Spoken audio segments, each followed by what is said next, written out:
এই যে এতগুলো টাকা, এতগুলো একটা রাজস্ব ব্যয় এখানে হচ্ছে, তো এইটার থেকে আমরা যে ফলটা পাচ্ছি, এই ফলটা আমাদের ইভ্যালুয়েট করতে হবে। এটা ইম্পর্টেন্ট।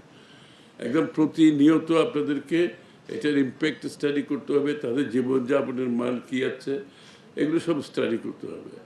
এবং অনেকে হয়তো গ্র্যাজুয়েট করে উপরের দিকে চলে যাবে, ইনশাআল্লাহ কমে যাবে, তখন তখন আমরা অন্যদেরকে দিতে পারবো ক্রমান্বয়ে।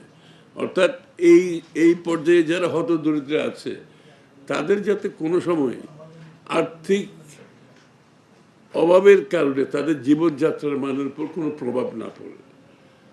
আর্থিক সহায়তা সরকারের দরকার। এই সরকারের মূল উদ্দেশ্যটা হচ্ছে লাইফ সাইকেল সাপোর্ট। আপনি জন্ম থেকে মৃত্যু পর্যন্ত একটা নাগরিকের প্রতি একটা সরকারের যে দায়িত্ব আছে, সেই দায়িত্বটা পালনকে মাথায় রেখে কিন্তু এই পরিকল্পনা করা হয়েছে। ইটস এ লাইফ সাইকেল, একটা জন্ম থেকে শিশু থেকে মৃত্যু পর্যন্ত। সুতরাং এইটাকে আমরা খুব সিরিয়াসলি নিতে হবে। আমরা যারা কাজ করছি এটার সাথে এই যে, এবং এটাকে ট্রান্সপারেন্ট করতে হবে। এখানে কিন্তু আমরা, আপনারা জানেন, কোনো দলীয় লোকজনকে ইনভলভ করছি না। ফর দ্য ফার্স্ট টাইম বাংলাদেশে যত সোশ্যাল প্রোগ্রাম হয়েছে বিগত দিনে, দলীয় লোকজনের একটা ইনভলভমেন্ট ছিল। আমরা কিন্তু এখানে কোনো দলীয় লোকজনকে ইনভলভ করছি না।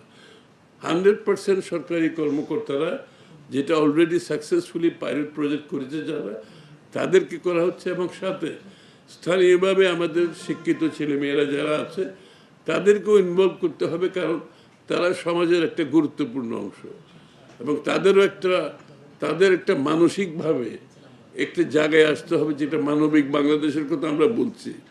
তাদেরকে সেই মানবিক বাংলাদেশের শিক্ষায় দীক্ষিত করতে হবে, যাতে করে তারা যখন এই প্রজেক্টের সাথে কাজ করবে, এই ইয়াং ছেলে মেয়েগুলো, তারা একটা মানবিক শিক্ষায় দীক্ষিত হবে। এবং এই মানবিক বাংলাদেশের কথা যখন আমরা বলছি, আমাদের প্রত্যেকটা প্রজেক্টে একটা মানবিক শিক্ষা দীক্ষা এই বিষয়গুলোর সামনে নিয়ে আসতে হবে।